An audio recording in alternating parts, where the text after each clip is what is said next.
التخرج من صدور حان البعود، واللمة لازم تفترق ونباوع عن ضلب الصور، والقهر يقتل القهر. ما باقي إلا كم شهر من صدق تخرجنا هاي السنة، هاي السنة صار التخرج من صدق حان البعود، واللمة لازم تفترق ونباوع عن ضلب الصور، والقهر يقتل. المعهد التقني بعقوبة ليس فقط لتخريج الطلبة وإعطاء المحاضرات العلمية والنظرية والبناء والبيئة الجامعية، وإنما اليوم المعهد التقني بعقوبة يواكب هذه الأعمال الفنية ودعم الاحتفالات ليكون قريبا من طلبته في إخراج هذه الاحتفالات بشكل جميل، ولنزيد الفرحة والأمل في وجوه هذه وفي نفوس هؤلاء الطلبة ليصبحوا قادة في المستقبل. حقيقة هنالك لجنة عامة مشرفة على تنظيم الاحتفالات من الناحية الأمنية والناحية الإدارية، بالإضافة أنه المعهد التقني بعقوبة نهج جديد وهو العمل التطوعي. الطلبة هم من يقومون الاحتفالات، الطلبة من ينصبون السرادق، الطلبة من يدون المسرحيات وبدعم منا مباشر، ولكن حقيقة دعمهم أو العمل التطوعي الذي بذرت بذوره أول ما استلمنا العمادة أتى أكله، واليوم المعهد طلبته يقودون هذه الاحتفالات والفعاليات الفنية.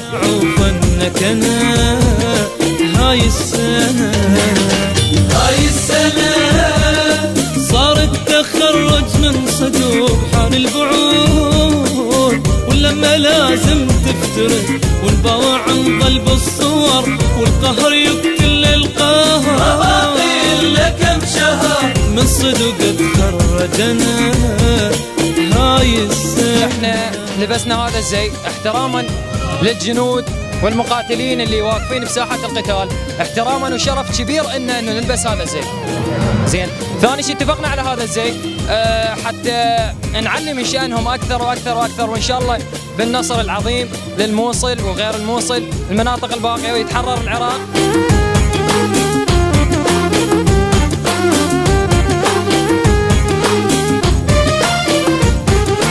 احلى البشر حبيتاني بهالقسم كافي بعد، لا تزود جروحي ألم صورته ببالي بكل وقت، وبحبه أنا تعلقت. ما أريد أعوف فقررت خلي مظاهر كل جميلة وحلوة، وأتمنى كل طالب وكل طالبة أن تتخرج تتفوق بكل دراستها. أشجع كل طالب إن شاء الله يشد حيله وينجح ويتخرج، وإن شاء الله يعني للجميع يا ربي. الكل فرحانة بشكل، بس بنفس الوقت مقهورة لأنه آخر سنة. والقهر يقتل القهر. طبعا الأجواء كلش حلوة، وأتمنى التوفيق للمرحلة الثانية للمتخرجين منهم صديقتي، وإن شاء الله أول ما يتخرجون يتعينون، والأجواء كلش حلوة.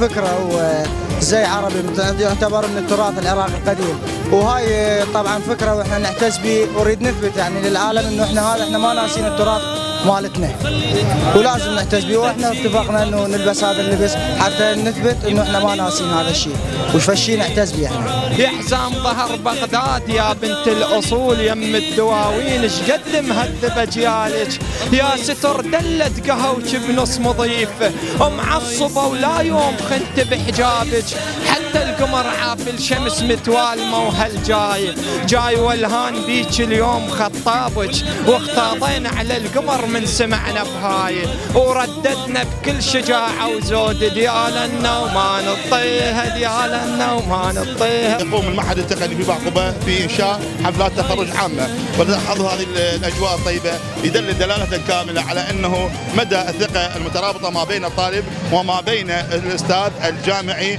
في المعهد، وما بين صفة الإنسان المتعلم المثقف الواصل إلى مرحلة دراسية عليا في الجامعة أو المعهد. هذا الطالب هو ثمرتنا وجهودنا المبذولة اللي بذلنا جهدنا كامل عليه في السنتين المضت. حصيلة الدراسة وحصيلة العمل وحصيلة التقدم العلمي للطالب هو أملنا أنه يتعين في أحد دوائر الدولة. شكرا المعهد التقني بعقوبة للسنة الثالثة في احتفالية طلاب للتخرج، ومبروك عليهم تخرج، وإن شاء الله الموفقية والنجاح الدائم والفرحة الدائمة لهم. اليوم حفلات تخرج وألف مبروك لطلاب المرحلة الثانية، والأجواء كلش حلوة ومتونسين، وهذا الجو والونسة هاي أكبر تحدي للإرهاب، إنه إحنا العراقيين قادرين إنه نحتفل وقادرين إنه كل شيء نسوي وما حد يقدر يوقف بوجهنا رغم الظروف، والحمد لله والشكر. ألف مبروك متخرجين وإن شاء الله يوم الإذن. صار 14 سنة إحنا ندرس، نتمنى هاي اللحظة، كل شخص كل إنسان يتمنى هاي اللحظة يعيشها، يفتخر بوجود أهله وياه، بأساتذته، أصدقائه، فرحة تمنيناها يعني خلال 14 سنة. الحمد لله وشكر، ونشكر الله نحمده ونشكر أهلنا اللي خلونا نوصل هاي المرحلة. فرحانين بهاي الاحتفالية اللي قامها معهد تقني بعقوبة، ونشكر قناتكم المفضلة جاءت هذا التصوير. مثل ما تشوفون طلاب فرحانة باليوم هذا بمناسبة التخرج، كل عام وهم بألف خير. اسمك على وشلون أعوف أنك أنا هاي السنة صار التخرج من صدور حان البعود، ولما لازم تفترق والبوع نظل بالصور، والقهر يقتل القهر باقي لك كم شهر من صدق تخرجنا.